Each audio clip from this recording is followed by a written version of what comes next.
Саламатсыздарбы, урматтуу телебөрчүлөр, жалпыңыздарга кутман күн каалап, коомдук биринчи канал Ала Тоо аянтынан түз эфирге чыгууда. Бүгүн 9 май улуу жеңиштин 70 жылдыгы. Бүтүн Кыргызстан, бүтүн ушул жеңишти алып келген мамлекеттерде чоң майрам өтүп, алардын катарында биздин жоокерлер дагы четте калган жок. Бүгүн улуу жеңиштин 70 жылдыгынын урматына дал ушул Борбордук аянтта аскердик парад өткөнү турат. Доброе утро и с праздником, уважаемые телезрители! Сегодня 9 мая. Кыргызстан отмечает 70-ю годовщину победы в Великой Отечественной войне. Республикабыздын президенти Алмазбек Атамбаевдин жарлыгына ылайык бул аскердик парадты куралдуу күчтөрдүн башкы штабынын башчысы Асанбек Алымкожоев кабыл алат. Бул парад улуу жеңиштин 70 жылдыгынын урматына жана ушул жеңишке жетишүүдөгү Кыргызстандын калкынын кошкон салымын көрсөтүү максатында уюштурулуп жаткандыгын дагы белгилеп кетсек болот. Жана бул күндөгү парадтын бир топ өзгөчөлүү жактары бар. Анын эң негизгиси бүгүн бул жерден куралдуу күчтөрүнүн аскер бөлүктөрү, өзгөчө кырдаалдар министрлигине караштуу аскер бөлүктөрү, Ички иштер министрлигинин академиясынын, чек ара кызматынын, жазаларды аткаруу кызматынын аскерлери, жоокерлери болуп, бардыгы 2000дей жоокер дал ушул Борбордук аянттан парадтан өтмөкчү. Мы начинаем прямую трансляцию с центральной площади Бишкека, с площади Ала Тоо, где через несколько минут начнется военный парад, посвященный 70-летию Великой Победы. Согласно указу президента, главнокомандующего вооруженными силами Кыргызской республики Алмазбека Атамбаева, сегодня парад на площади будет принимать начальник Генерального штаба вооруженных сил Асанбек Алымкожоев. Ну и надо сказать, что парад такого масштаба с участием и авиации и боевой техники проходит впервые за последние годы. Как верно отметил мой коллега, сегодня здесь по площади в торжественном марше пройдутся 2000 военнослужащих. Это военнослужащие личного состава Бишкекского гарнизона, Национальной гвардии, Генерального штаба вооруженных сил, Министерств внутренних дел и чрезвычайных ситуаций, также государственной пограничной службы, госслужбы исполнения наказаний, а также курсанты военного института вооруженных сил и военного лицея имени Даира Асанова. И вот вы сейчас видите, позади нас уже выстроены парадные расчеты. Бүгүн мына жамгыр төгүп, бүркө аба ырайына карабай, бул Борбордук аянтта майрамдык маанай абдан жогорку деңгээлде деп айтсак болот. Себеби артыбызда турган шаардын жашоочулары жана меймандары мындан бир канча саат мурда эле келип, дал ушул жерде тизилип, бүгүн ушул улуу майрамдын урматына өтө турган парадтын өзгөчөлүгүн дагы бир көрүп, биздин биримдиктүү, ынтымактуу жеңиш үчүн жасалган аракеттердин, аталардын эмгегинин баасын дагы бир жолу белгилеп, аларга урмат көрсөтүп кетүү үчүн келип отурат деп эсептейбиз. Ал эми бул жакта атайын даярдалган трибунада болсо, бул иш-чаранын эң негизги башкы каармандары, ардактуу меймандары, ардагерлерибиз дагы келип отурушат. Алар төштөрүндө тагылган жалтыраган орден медалдары менен өзүнүн эмгектерин бир чети көрсөтсө, дагы бир жолу биздин кадыр сыйыбызга татып отурушат. Себеби мынчалык масштабта өтүп жаткандыгы дагы бекер эмес. Жогоруда биз белгилеп кеттик. Мына 2000дей жоокер ушул аянттан өтө турган болсо, андан тышкары дагы ушул Кыргызстандын куралдуу күчтөрүнүн карамагында турган техникалардын дагы катарын көрө алабыз. Алардын жалпы саны 70ке барат. Бул танкалар, автоунаа техникалар аскердик багыттагы, ошондой эле тик учактар биздин куралдуу күчтөрдүн карамагында турган 4-ü катыша турган болсо, дагы 5 тик учакты Кант шаарындагы авиа базадан катыша турган болуп атышат. Ошондой эле Су-25 маркасындагы самолеттор дагы абадан учуп өтүп, бүгүнкү парадтын көркүн ачмакчы. Ал эми бул парадка ошол Кант авиа базасында кызмат кылган дагы 70 жоокер катышып жатат. Да, действительно, в сегодняшнем параде примут участие и военные с российской авиабазы в Канте. Она обеспечивает участие, как было отмечено, 70 военных. Ну и кроме того, в небо сегодня поднимется 17 единиц авиатехники. Это вертолеты Ми-8 и самолеты Су-25, то есть и истребители, и вертолеты. Ну а здесь по земле будет продемонстрировано 70 единиц боевой техники. Ну и несмотря несмотря на сегодняшнюю погоду, сегодня в столице, как вы видите, пасмурно, идет дождь, тем не менее военный парад вызвал большой интерес у зрителей. Площадь действительно заполнена народом, погода никого не остановила. Кстати, с южной стороны площадь открыта, она вмещает в себя до 15 тысяч человек. И также в сегодняшнем параде примут участие официальные лица. Это руководители ветвей государственной власти, руководство аппарата президента, мэрии Бишкека, также руководители областных госадминистраций, члены правительства, депутаты Чугурку Кенеша, также представители дипломатических миссий, военные атташе иностранных консульств и другие официальные лица и военнослужащие. Ну и надо добавить, что до парада состоялась официальная церемония возложения венков к вечному огню на площади Победы. В ней приняли участие также и ветераны Великой Отечественной. Безусловно, они сегодня являются главными гостями сегодняшнего парада. Здесь для них созданы все условия, установлены шатры, чтобы они смогли наблюдать парад в максимально комфортных условиях. Неподалеку расположилась полевая кухня. Ну, надо сказать, что сегодняшний парад, конечно же, проходит во знаменование 70-летия Великой Победы и неоценимого вклада кыргызстанцев в достижение этой победы. Биздин аркабызда өзүңүздөр көрүп тургандай, бүгүнкү парадтан өтө турган параддык эсептердин баардыгы тизилип даяр турушат. Аз мүнөттөн кийин команда берилген соң бул жерде парад башталарын биз дагы күтүп турабыз. Жана белгилей кетүүчү жагдай, бүгүнкү майрамдык салтанат мындан бир канча убакыт мурда түбөлүк отко гүл чамбар коюу аземи менен башталды. Ал жерде улуу ата мекендик согуштун ардагерлери, өкмөт мүчөлөрү, президенттик аппараттын өкүлдөрү, депутаттар жана башка дипломатиялык миссиялардын өкүлдөрү болуп жогорку ардактуу меймандар катышып келишкен эле. Жана алардын баардыгы мына ушул борбордук аянтта өтүп жаткан парадка дагы катышып жатышат. Негизгисинен белгилей турган болсок, Кыргызстан башка мамлекеттердин катарында деңгээлинде ушул жеңишке жетишүүдө өзүнүн салымын кошо алды деп белгилеп кетсек болот. Бул ошол жылдардагы согуш маалында Кыргызстандын аймагында 1,5 миллион калк жашаган болсо, алардын ар бир 4-сү, тактап айтканда 363 миң адам ошол фронтко жөнөп кеткен. Алардын 95 миңден ашыгы майдан талааларында курман болгонсо, 150 миңден ашыгы ошол төштөрүндө эрдиги, баатырлыгы, күжүрмөндүгү үчүн алган медаль ордендери менен ушул калкына кайтып келип, согуш жылдарынан кийинки акыбалды оңдоп, ушул бүгүнкү күнгө жетишүүдөгү пайдубалды бекемдеп, калктын чарбалык иштеринде дагы өздөрүнүн чоң эмгектерин көрсөтө алышкан. Жана жалпысынан ала турган болсок, Кыргызстан ошол тамак аштан тартып, корал, жарак, кийим кече жана башкалардын баардыгын фронтко жөнөтүп, баардыгы жеңиш үчүн болсун деген тилек менен бир муштумга биригип, башка калктардын катарында достук, биримдик мамиле менен ушул жеңишке жетишүүгө салым кошду. Да, действительно, в те военные годы каждый четвертый житель республики был отправлен на фронт. 363 тысячи кыргызстанцев участвовали в войне, и, к сожалению, более 95 тысяч не вернулись. Они так и остались на полях сражений, но более 150 тысяч кыргызстанцев вернулись домой с орденами и медалями, а 73 кыргызстанца были удостоены высокого звания Героя Советского Союза. Ну и, конечно же, сегодня мы чествуем не только ветеранов, но и наших тыловиков. Тогда страна жила с девизом под лозунгом «Все для фронта, все для победы». На фронт тогда республика отправляла все, что могла производить в те тяжелые военные годы.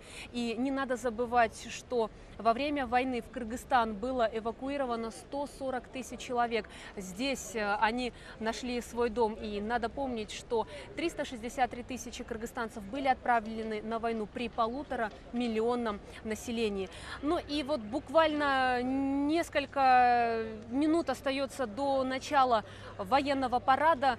Действительно, позади нас уже выстроены парадные расчеты. Мы еще раз напомним, такой парад проходит за последние годы впервые с участием и авиации, и боевой техники. 70 единиц наземной боевой техники пройдет сегодня и 17 единиц авиатехники. Итак, уважаемые телезрители, все внимание на экран, вас ждет впечатляющее зрелище. Мы начинаем. Андамеса көңүлдө борбордук аянтка бурабыз, аскердик парад башталат.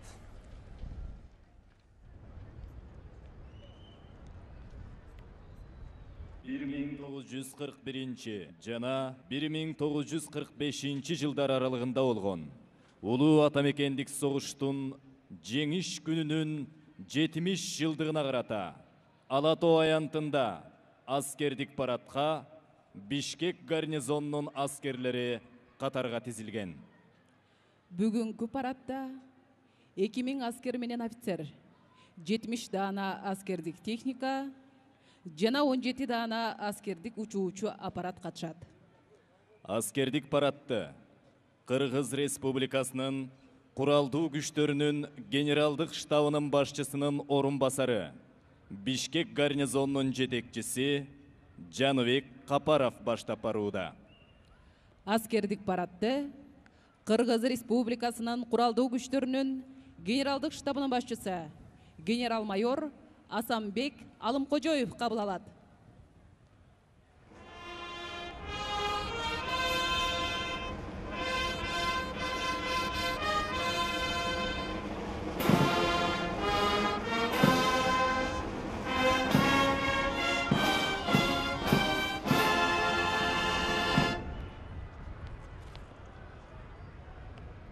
Parad!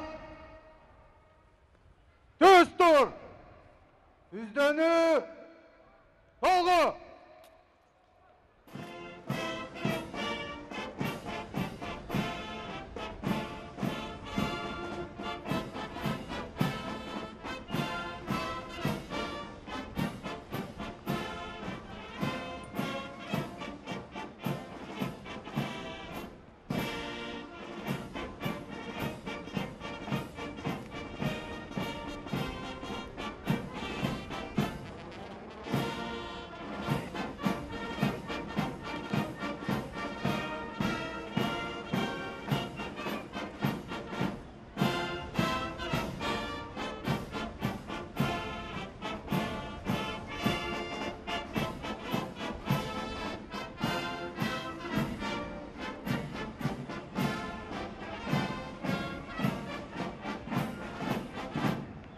Жолдош генералдык штабтын башчысы, Бишкек гарнизонунун аскери улуу жеңиштин 70 жылдыгына арналган парадка тизилди. Бишкек гарнизонунун башчысы полковник Капаров.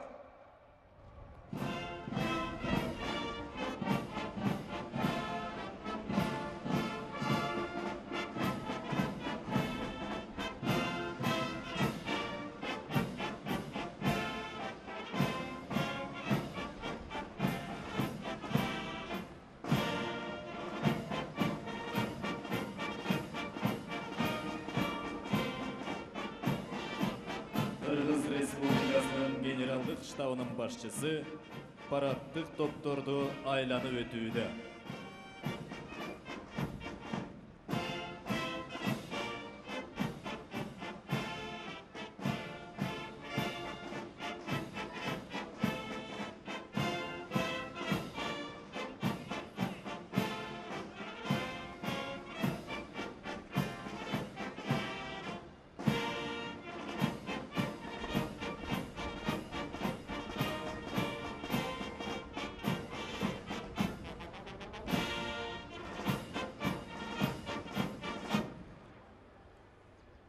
Salamatlarını yoldaş muratkerler.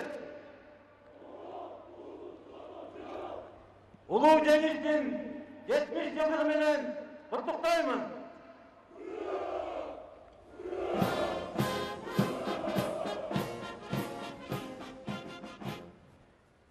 Salamatlarını yoldaş ofiterler. Ulu Cengiz'in 70 yıldır menen kutluktayım.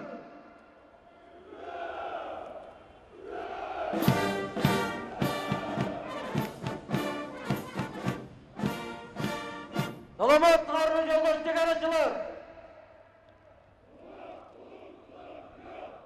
Ulu Cengiz'in 70 yıldır menen kutluktayım.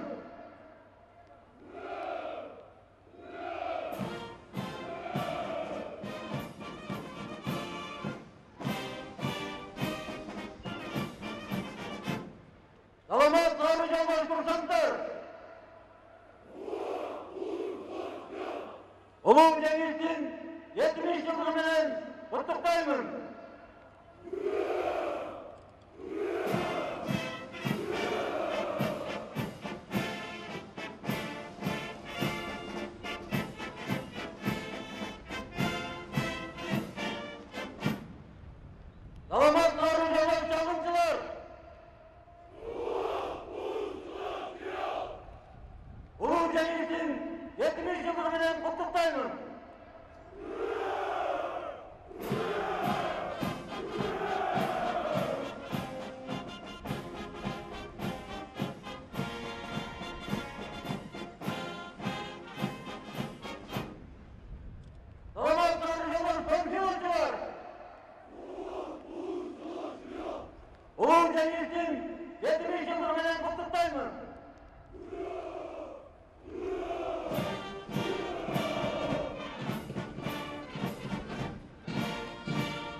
Улуу жеңиштин 70 жылдыгы менен куттуктаймын.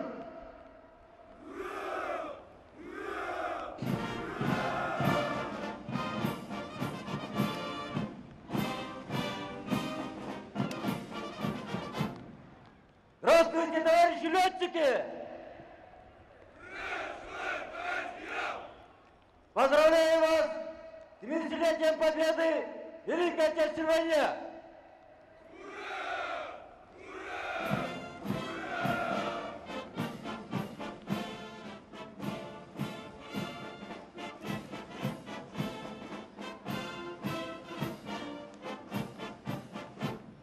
Саламаттар жолдош ички иштер кызматкерлери!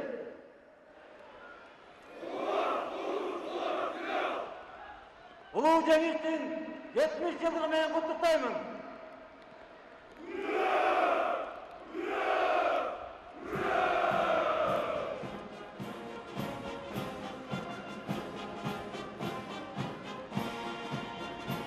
Саламаттар жолдош куткаруучулар! Улуу жеңиштин 70 жылдыгы менен куттуктаймын.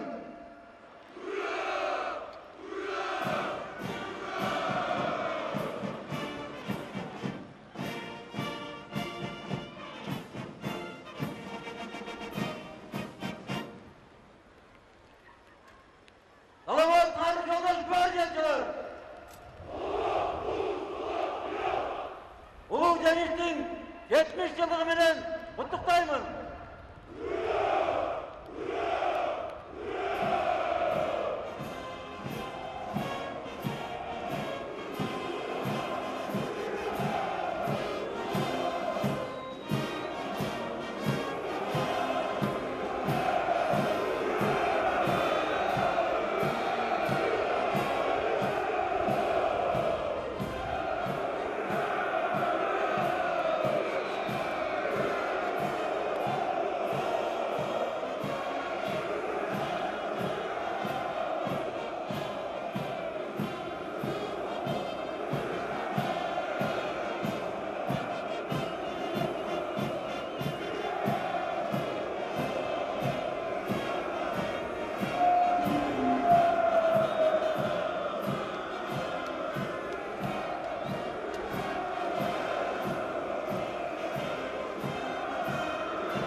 Erkin tur! Erkin tur!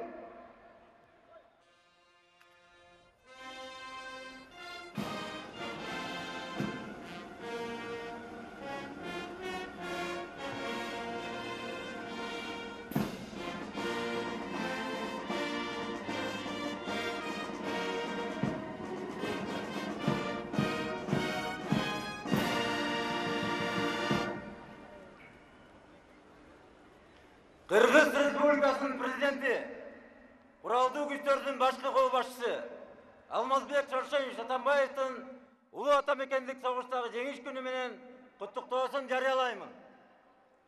Урматтуу мекендештер, ардактуу ардагерлер, жолдош жоокерлер жана сержанттар, офицерлер жана генералдар, бардыгыңыздарды улуу жеңиш майрамы менен чын жүрөктөн куттуктаймын.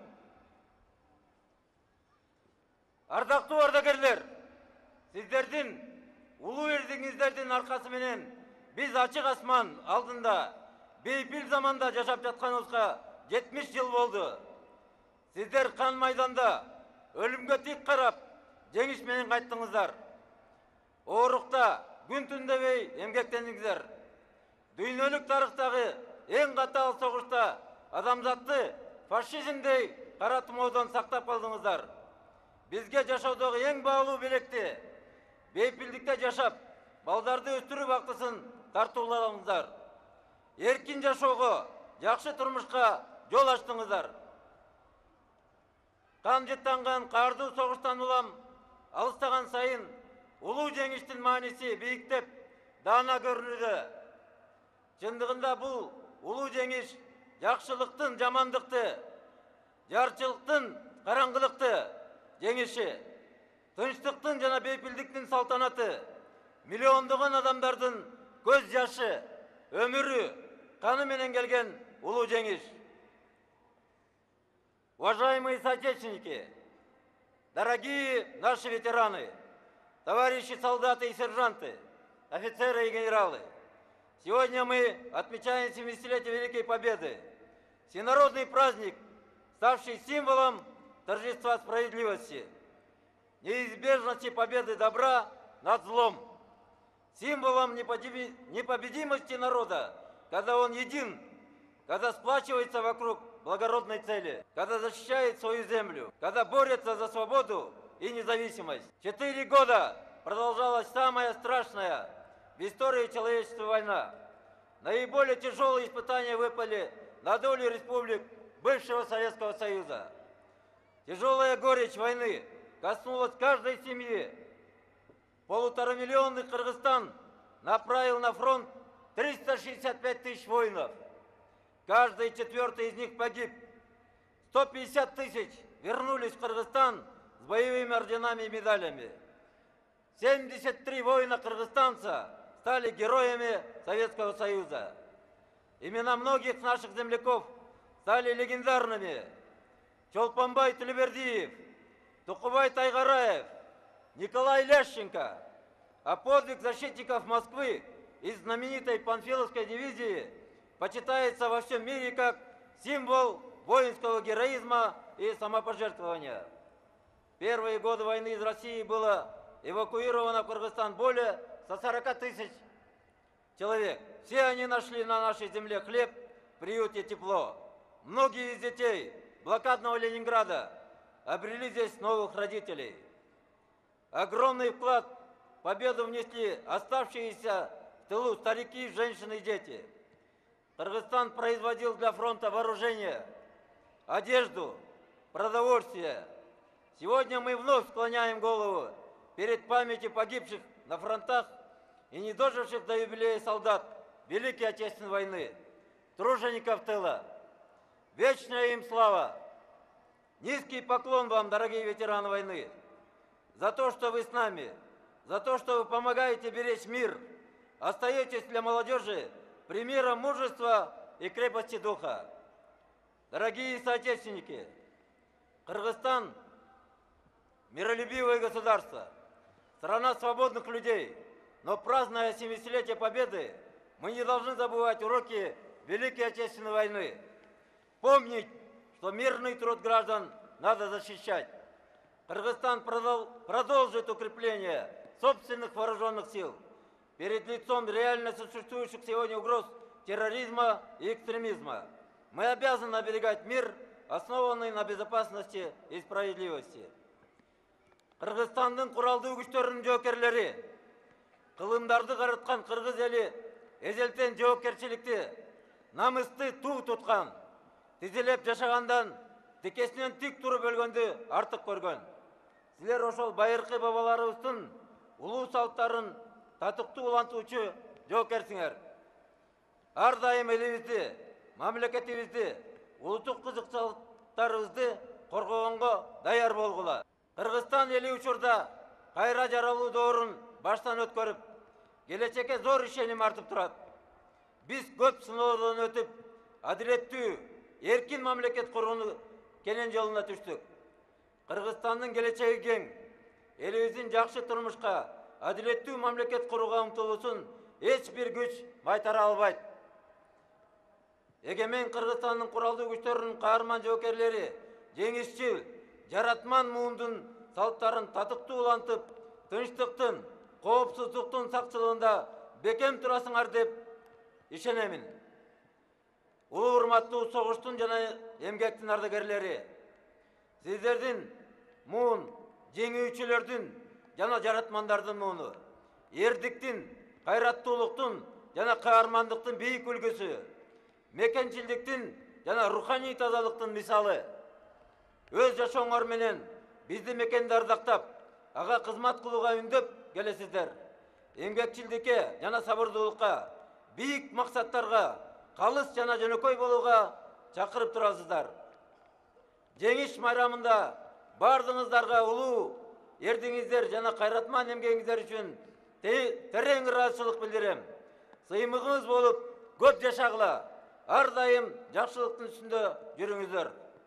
Урматтуу мекендештер, улуу жеңиш биринчи кезекте көп улуттуу элибиздин биримдигинин жана ынтымагынын аркасында камсыз болгонун эч качан эстен чыгарбайлы.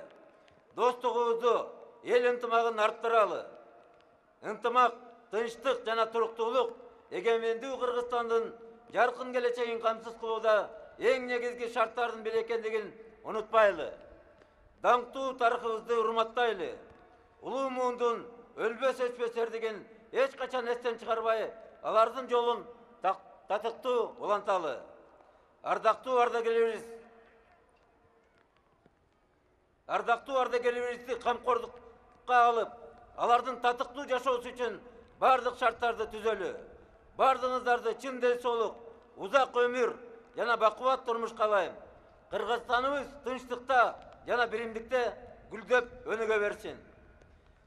Уважаемые соотечественники, с праздником вас, Днем Великой Победы! Урматтуу мекендештер, улуу жеңиш майрамыңыздар менен Кыргыз Республикасынын президенти Алмазбек Атамбаев.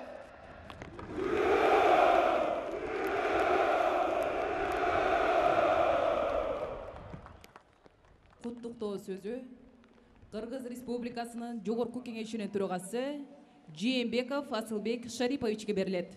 Слово для поздравления предоставляется спикеру Жогорку Кеңеши Кыргызской Республики Жээнбекову Асылбеку Шариповичу.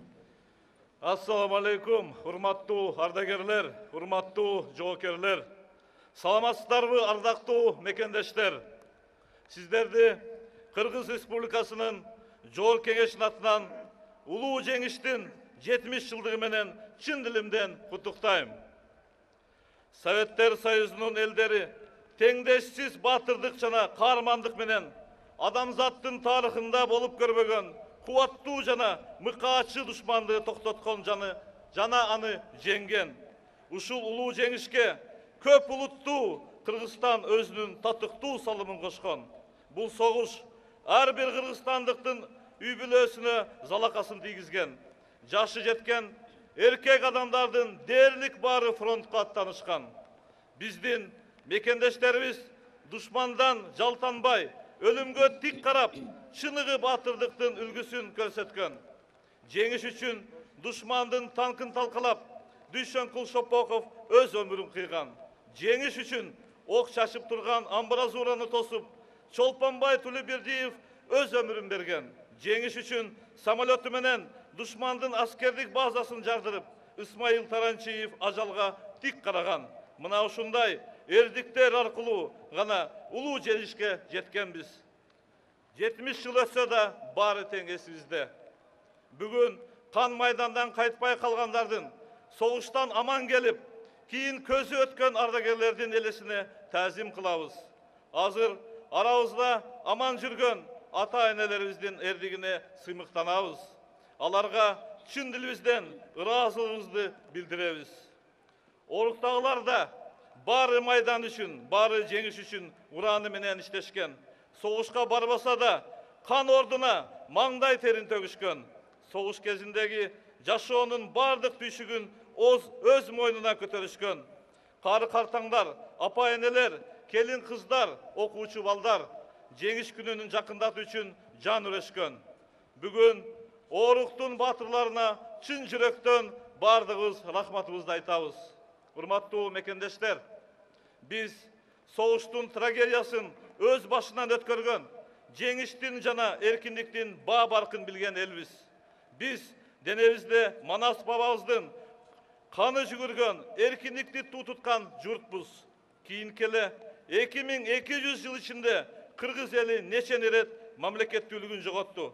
Аны кайра калыптандыруу үчүн Манастын урпактарынын канча мууну өз тагдырын канжага байлады.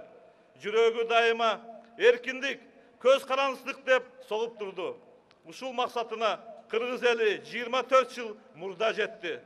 Бул Алла Таала элибиздин энчисине буйрган баа жеткиз дөөлөт болду. Кудай насип кылган бакытты барктап, мамлекетибизди, анын көз карандысыздыгын, бүтүндүгүн көздүн карагиндей түбөлүккө сактоо биздин бардыгыбыздын ыйык милдетибиз. Ынтымагы жок коомдо, ырашкерлиги жок мамлекетте майда чатактар улуттук чоң трагедия алып келип жатканын бардыгыбыз көрүп жатабыз. Ак ниет, эмгек, ынтымак, ыйман бар жерде мамлекет күчтүү болуп, ал өлкөлөрдө тарыхта болуп көрбөгөн өнүгүү болуп жатканына да бардыгыбыз күбө болуудабыз. Кыргызстандыктар баарыбыз мамлекетибизди сүйүп, анын келечеги үчүн жан үрөп, жапа-тырмак аракет кылуубуз зарыл. Дорогие ветераны, мы гордимся вами. Вы победили самого могущественного в истории человечества врага. Вы исполнили самое лучшее из предназначений человека на земле, подарили людям мир, жизнь и свободную страну. Ваш подвиг стал примером и духовной опорой для последующих поколений, для нас также. Выпавшие на вашу долю испытания могли вынести только смелые и сильные духом люди, любящие свою родину и свой народ. Ваш подвиг навсегда останется в вечной памяти поколений. Спасибо вам за победу, за мирное небо. Низкий поклон вам, дорогие ветераны. Урматтуу ардагерлер, улуу жеңиш тарыхта алтын тамгалар менен жазылып калды. Сиздердин эрдигиңер муундан муунга аңыз болуп айтылып, көнөрбөс үлгү болуп кала берет. Согуштун жана эмгектин ардагерлерине чын жүрөктөн ыраазылык билдирип таазим этебиз. Элибиз аман, мамлекетибиз күчтүү болсун. Сүйүктүү Кыргызстаныбыз өркүндөп өсө берсин. Улуу жеңишке бардыгыбыздан түбөлүк даңк.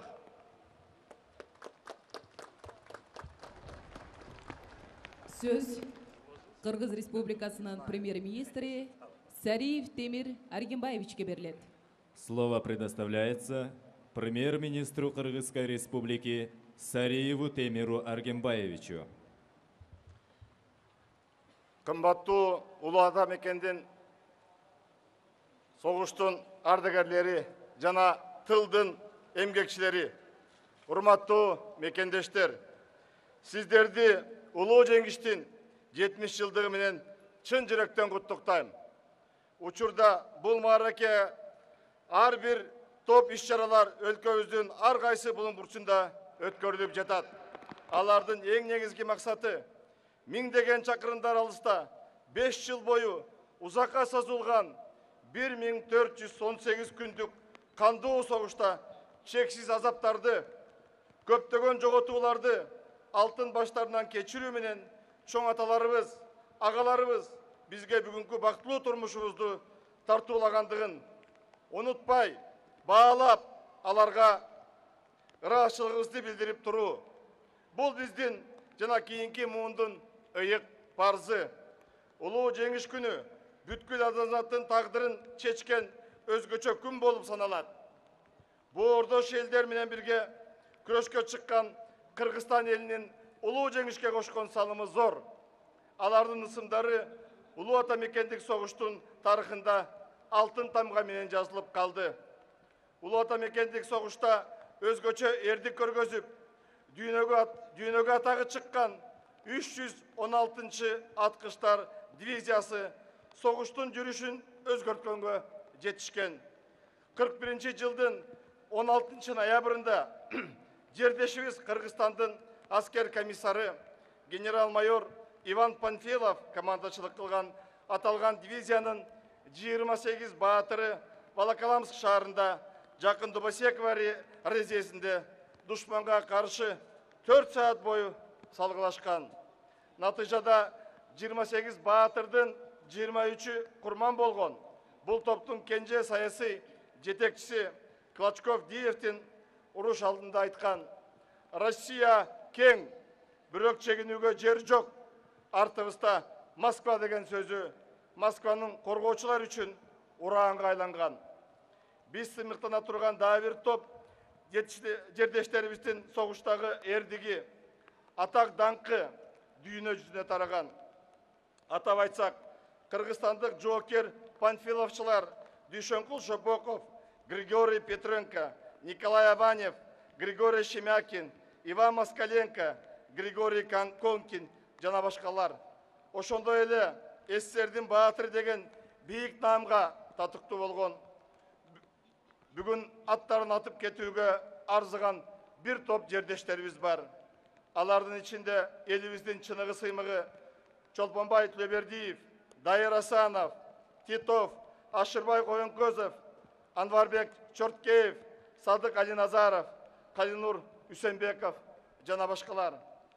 Согуштун ардагерлери кырчында жаш коракта кан кечип, төшүн окко такап, баатырларча курман болсо, кээ бир жеңиштин желегин желбиретип, өз мекенине кайтып келишкен. Өзүнүн эли, жери үчүн күрөшкөн эр азаматтардын өлбөс, өчпөс эрдиктери элибиздин түбөлүк үлгүсү болуп, жүрөктүн түбүндө бекем сакталып калмакчы. Согуштун жеңишине баа жеткис салымын кошкон миллиондон ашуун мекендештерибиз тылда тынымы жок эмгектенип, кайратмандыктын, туруктуулуктун жана адилеттүү жеңишке болгон бекен ишенимдин үлгүсүн көрсөтүшкөн. Жаш кары дебей бардыгы эмгек майданда эрдик көрсөтүшкөн.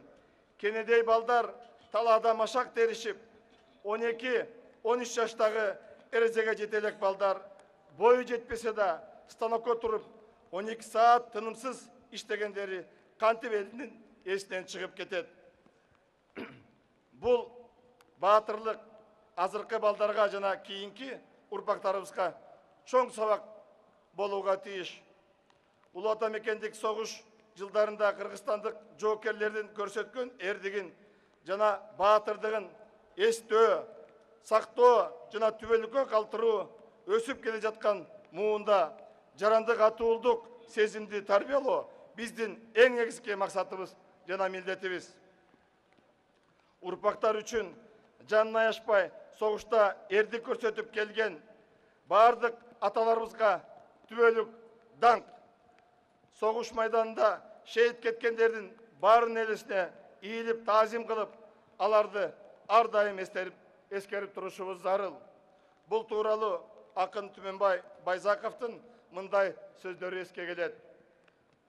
Курман болгон жоокерлердин көздөрү күйүп турат аянттарда от болуп, эскергиле болбосо да өздөрү элесине бир ирмемге токтолуп.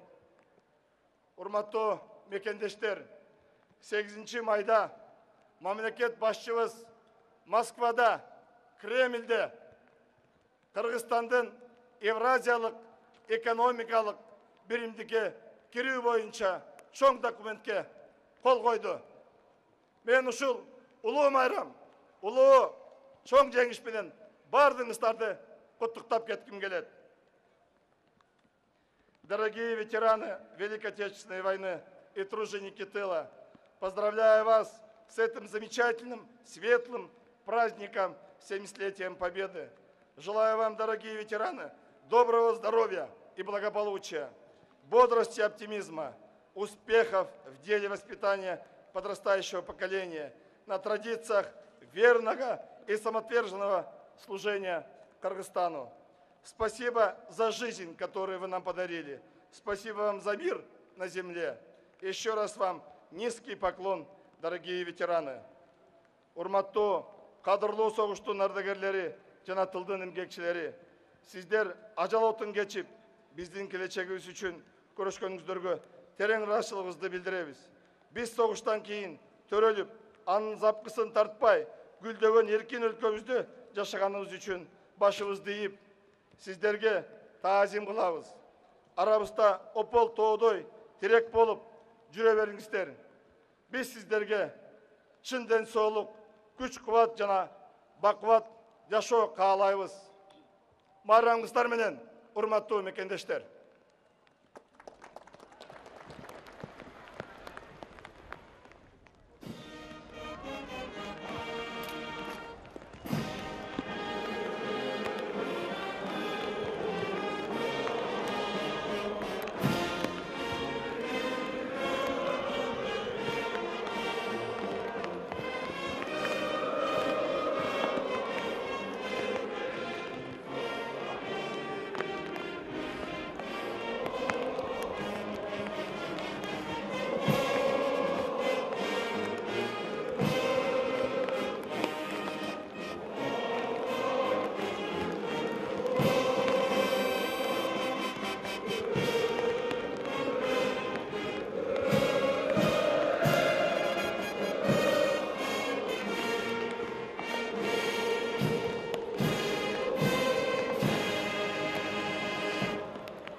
Парад!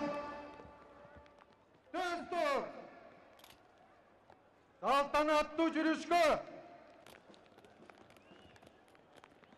Батальондар бойынша bir сызықшы түпкі аралықта birinci batalyon düz, kalkanları 10, ha! Düzdeni 10, ha! Kadam, ha!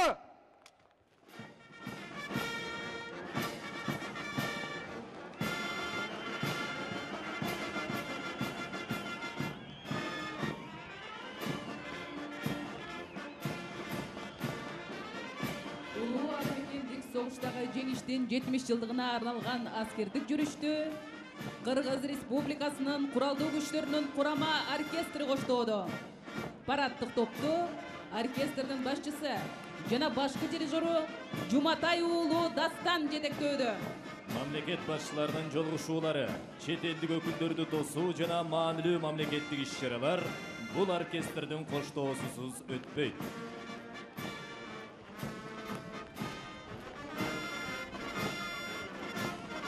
Аскердик парадты салт болуп калганда эле Советтер Союзунун баатыры генерал-майор Дайыр Асанов атындагы Кыргыз мамлекеттик улуттук аскердик окуу жайынын парадтык тобу ачып берет. Парадтык топту окуу жайдын башчысы полковник Равшанбек Абдуллаев баштап өтүүдө. Бул аскердик лицей болочоктогу офицерлерди даярдаган бирден-бир окуу жай. Аскердик лицейдин бүгүнкү тарбиялануучулары эртеңки мыкты офицерлер, аскердик ишти мыкты билген кесипкөйлөр. Аянтка Кыргыз Республикасынын куралдуу күчтөрүнүн генералдык штабынын парадтык тобу кирип келүүдө. Топту полковник Бердибек Асанов баштап келүүдө.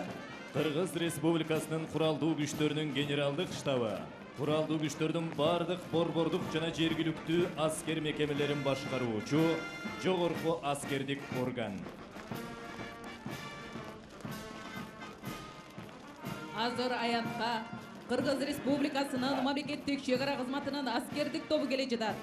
Топту Күчүрмөн даярдык башкармалыгынын башчысы Бектен Мамырбаев баштап өтүүдө. Мамлекеттик чегара кызматынын жоокерлери ар кандай түзүлгөн кырдаалдарда тез чечим кабыл алып, өз милдеттерин так аткаргандыгы Кыргызстандын чегарачыларынын жогорку кесипкөйлүгүн далилдеп турат. Азыр болсо, аянтка куралдуу күчтөрдүн келечеги Советтер Союзунун баатыры генерал-лейтенант Калайнур Үсөнбеков атындагы Кыргыз Республикасынын куралдуу күчтөрүнүн аскер институтунун курсанттары келе жатат. Жакынкы 20 жыл аралыгында мекенибиздин коопсуздугун жана көз карансыздыгын так ошол курсанттар камсыз кылат. Парадтык топту полковник Тайыр Мадумаров баштап келүүдө. Бул окуу жай бардык күч түзүмдөрү үчүн жогорку билими бар офицерлерди даярдайт. Кыргызстандагы аскердик коопсуздукту камсыз кылган атайын багыттагы бригада полковник Талантбек Талиповдун баштоосу менен аянтка келе жатат.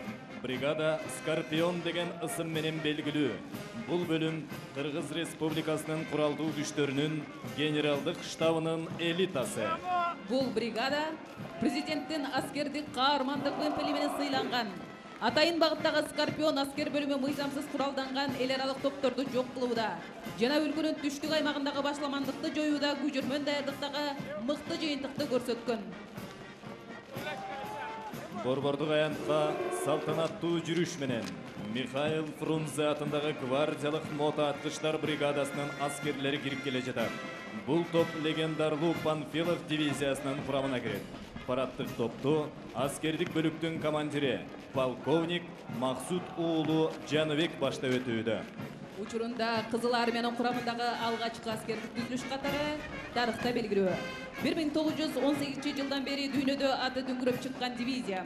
Азыр биздин республиканын аймагында ишин улантып, анын катарында мына бул мыкты азаматтар кызмат кылып жатат.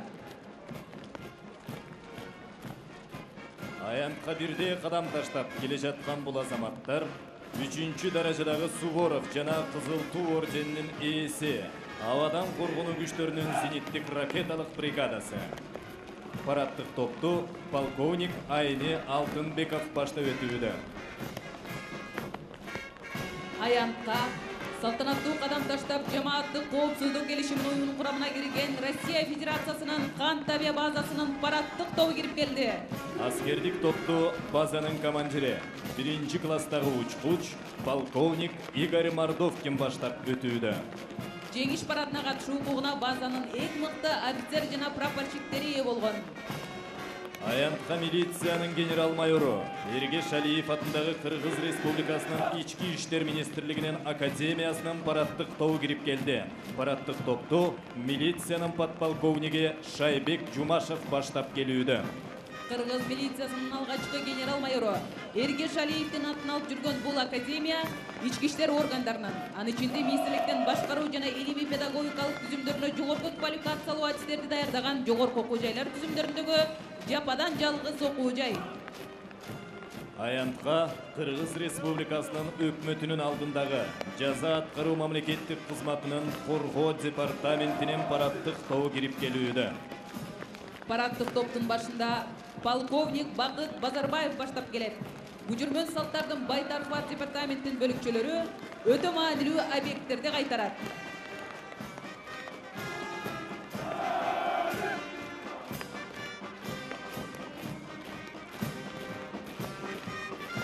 Салтанаттуу кадам таштап өзгөчө кырдаалдар министрлигинин аскер кызматкерлери аянтка кирип келди. Парадтык топту майор Кумар Ахматов баштап өтүүдө.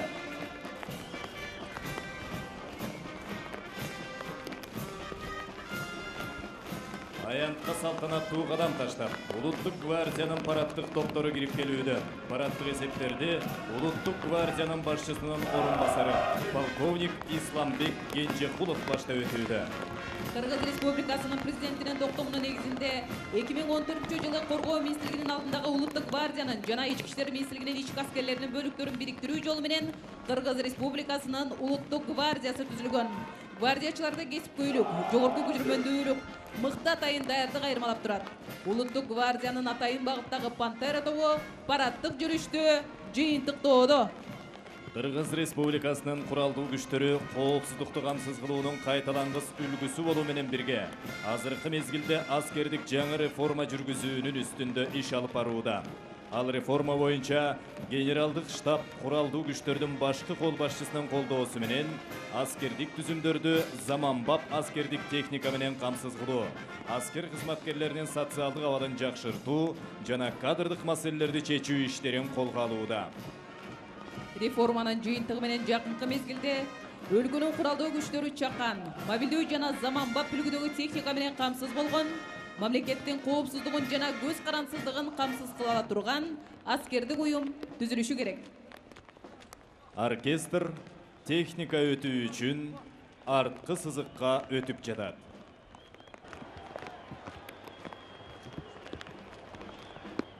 Фашисттик Германия менен болгон салгылашууга 363 миң кыргызстандык катышкан. Москва менен Ленинграддын жанындагы Түндүк Кавказ талааларында, Украина жана Белоруссияда, Балтика жээгинде, Чыгыш Европа менен Берлиндеги кагылыштарда алар душманды кыйратты.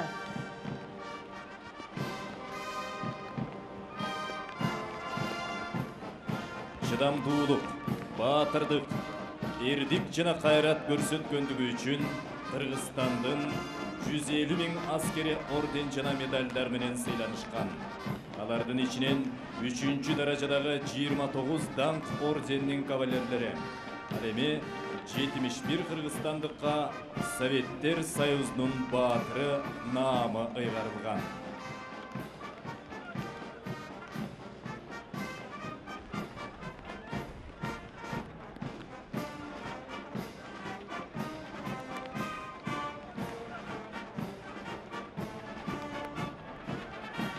Башкы аянтка биздин өлкөнүн элинин тынчтыгын жана ачык аспанын камсыздоочу Кыргызстандын армиясынын бүжүрмөн техникасы жана куралдары кирип жатат. Куралдуу күчтөрдүн аскер бөлүктөрү мекенибиздин аскердик коопсуздугун камсыздоо үчүн жетиштүү деңгээлде аскердик техника менен камсыздалган.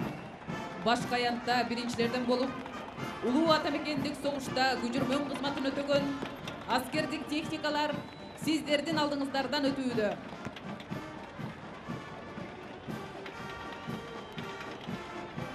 Аскердик техникалардын жүрүшүн жеңиш туусу орнотулган легендарлуу Т-34 танкасы баштап келүүдө. Бул танканы коштой эле 8-ci гвардиялык Панфилов дивизиясынын көчүрмөн байрагы менен ГАЗ-67 автоунаасы кирип келүүдө. Бул автоунаа согуш мезгилинде Иван Виллис деген атка ээ болгон. Азыр аянтта ГАЗ-АА автоунаасы менен Улуу Атамекендик согуштун ардагерлери өтүүдө. Бул автоунаа өзүнүн салмагына жараша Полуторка деген атка конгон.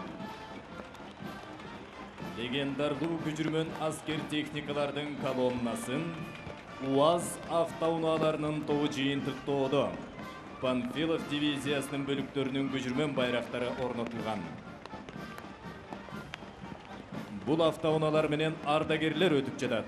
Бул бөлүктөр 23-cü гвардиялык мотоаткычтар полку, 282-ci гвардиялык мотоаткычтар полку, 30-cü гвардиялык мотоаткычтар полку, 14-cü гвардиялык артиллериялык полку, 50-cü гвардиялык танкалык полку, 1145-ci зениттик артиллериялык полку, 87-cü өзүнчө чалгындоо батальону, 32-ci өзүнчө инженердик батальону, 965-cü өзүнчө ракеталык дивизиону.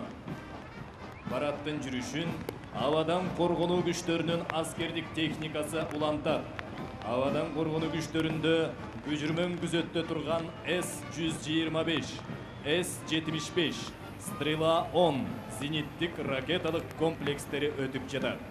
Бул ракеталык комплекстер мамлекеттин аба чабуулунан коргоо күчтөрүнүн көчүрмөн каражаттары, абадан кол салуу каражаттарынын соккусунан жарандык жана аскердик объекттерди коргоого дайындалган.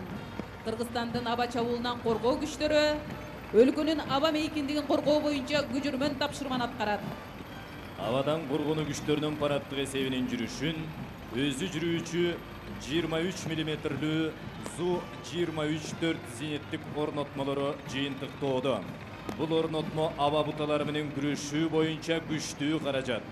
Жеңил сооттолгон буталарды жана душмандын ок атуучу жерин талкалоо, ошондой эле 2 чакырым аралыкта душмандын тирүү күчтөрүн жок кылуу үчүн колдонулушу мүмкүн. Ала тоо аянтына Кыргызстандын куралдуу күчтөрүнүн артиллериясынын колоннасы кирип келе жатат. Артиллерия душмандын тирүү күчтөрүн, танкаларын жана башка сооттолгон техникасын жок кылат. Жөө аскерлердин башка ок атуучу каражаты. Ошондой эле жөө аскерлердин чабуулун коштойт жана коргонуп жатканда аны калкалайт. Анын соккулары дайыма так жана кыйраткыч күчкө ээ. Артиллериялык колоннаны 122 мм Д-30 замбиреги коштой өтүүдө. Бул уникалдуу ок атуучу каражат жана согуш талаасында коркунучтуу курал. Ал 15 чакырымга чейинки аралыкта буталарды талкалай алат. Параттык жүрүштө легендарлуу танкаларга каршы чабуулда колдонулуучу 100 мм артиллериялык БС-3 замбиреги өтүп жатат. Замбиректерди коштой 122 мм жапырт ок атуучу реактивдүү тутумунун көчүрмөн Град унаасы коштоп өтүүдө. Легендарлуу Катюшанын заманбап прототиби болуу менен бирге бул реактивдүү тутум душмандын курамын жана көчүрмөн техникасы менен кошо алардын куралын 21 чакырым аралыкта талкалоого дайындалган. Аянттан Кыргыз Республикасынын куралдуу күчтөрүнүн атайын дайындалыштагы бөлүктөрүнүн курамында турган көчүрмөн техника өтүүдө. Атайын дайындалыштагы бөлүктөр ыкчам даярдыктагы бөлүктөр. Алар аскердик коркунуч пайда болгон учурда биздин мамлекетти токтоосуз коргой алат. Атайын дайындалыштагы бөлүктөрдүн курамында атайын жана чалгындоо тапшырмаларын аткаруу үчүн дайындалган Ford Ranger жана Inter 7000 унаасы колдонулат. Бул унаалар өздүк курамды талап кылынган жерге тез жеткирүүгө ылайыкталган. Колоннанын курамында дөңгөлөктүү суда сүзүүчү сооттолгон БТР-80 унаасы өтүүдө. БТР-80 согуш талаасында өздүк курамды коргоого жана аларга көмөк көрсөтүүгө дайындалган. Душмандын жеңил сооттолгон жана зениттик буталарын жок кылууга жөндөмдүү. Атайын багыттагы техникалардын жүрүшүн сооттолгон БМД-1 десанттык унаасы жыйынтыктоодо. Бул унаа соғыш таласында өздік құрамды учақтан жерге алып түшіп, ошол замат душмандын соққысына қаршы жүрүш жасоого мүмкүнчүлүгү бар. Аянтқа мот аткычтар бөлүктөрүнүн механикалашкан колоннасы кирип келүүдө. Бул колонна 8-чи Панфилов дивизиясынын аскердик техникалары менен көрсөтүлгөн. Аянтқа алгачкылардан болуп, дөңгөлөктүү суда сүзүүчү сооттолгон БТР-70М унаасы кирип келе жатат. Бул унаанын салмагы 11,5 тоннаны түзүп, экипажы 10 адамдан турат. Максималдуу ылдамдыгы саатына 80 чакырымды түзсө, суу үстүндө саатына 9 чакырымды түзөт. Мотоаткычтар колоннасын БМП-2 жөө аскерлердин күжүрмөн унаасы аяктап жатат. Ал өзүнүн жогорку натыйжалуулугун куралдуу чыр-чатактарда далилдей алды. БМП-2 унаасын башкарууда ишенимдүү жана жогорку ылдамдыкта жүрө алган. Бул техника күчтүү куралдар менен жабдылган. Унаанын салмагы 14 тонна, экипажы 10 адамды түзөт. Т-72 танкасы биздин армиянын негизги күжүрмөн бирдиги. Ал бекем сооттолгон жана күчтүү куралдар менен камсыз болгон. Саатына 50 чакырым ылдамдыкта жүрө алат жана кургак жана суу тосмолордо ийгиликтүү басып өтө алат. Т-72 ар түрдүү буталарды өз убагында жана натыйжалуу талкалоого мүмкүнчүлүгү жетет. Салмагы 41 тоннаны түзөт, экипажы 3 адам.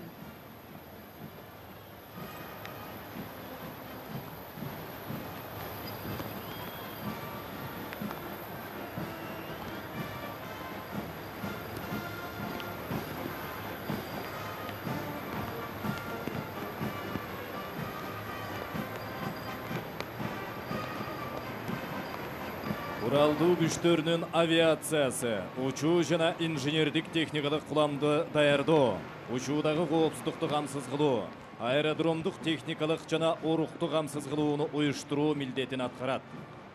Ал өзүнүн инфраструктурасына ээ аскердик аэродром, окуу материалдык базасы жана учууларды камсыз кылуу каражаттарын камсыздаган жеткиликтүү башкаруу системасына ээ.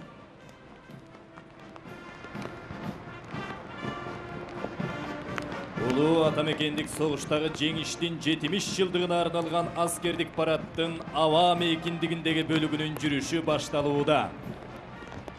Бишкек шаарынын аба мейкиндигинде Кыргыз Республикасынын куралдуу күчтөрүнүн аскер учактары өзүнүн чебердигин көрсөтөт. Парадтык алдыңкы катарда Ми-24В тиг учмасын 1-чи класстагы учкуч полковник Владимир Верещагин башкарууда. Ал эми ушундай эле тиг учманы 1-чи класстагы учкуч Олег Гармышев башкарып өтүүдө. Кийинки катарда келе жаткан Ми-8 МТБ тиг учмасын Кыргыз Республикасынын мамлекеттик туусу жана куралдуу күчтөрүнүн жана авиациянын туулары менен кошо өзүнүн чебердигин 1-чи класстагы учкуч Кылычбек Айдаралиев көрсөтүүдө. Буга катар келе жаткан ушундай эле дагы эки тиг учманын бирин 1-чи класстагы учкуч Сапарали Бекмурзаев башкарып баратса, экинчисин учкуч методист Сайфуддин Азизов башкарып өтүүдө. Ми-8 МТБ тиг учмасы транспорттык, десанттык, санитардык жана көчүрмөн тапшырмаларды аба ырайынын өзгөрүшүнө карабастан күнү түнү аткарууда колдонулат.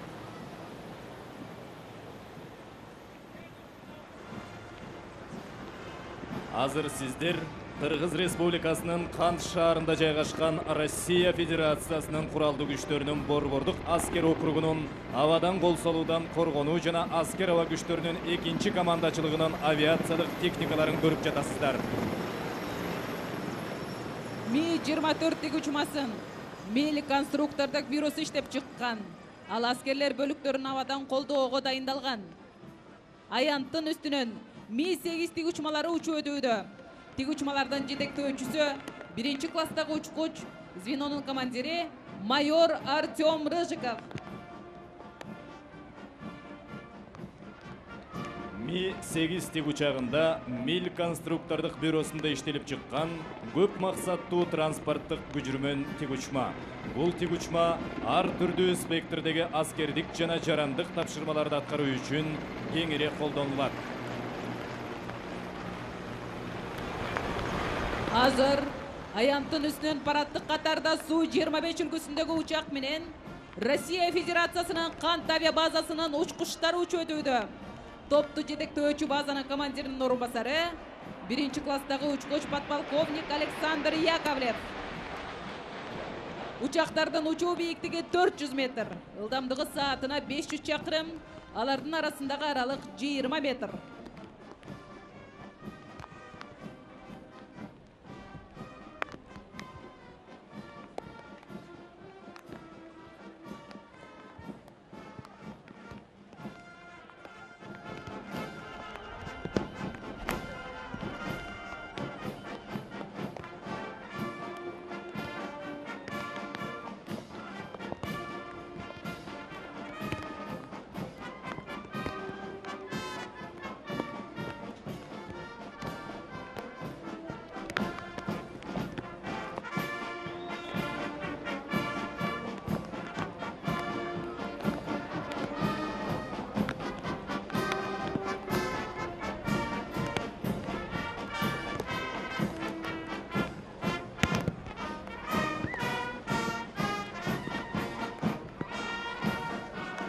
Аскердик парадтың майрандық жүрүшүн Кыргыз Республикасынын куралдуу күчтөрүнүн курама оркестри жалпынын сүймөнчүлүгүнө ээ болгон Василий Агапкиндин 100 жыл мурда жазылган «Прощение славянки» аттуу чыгармасы менен жыйынтыктайт.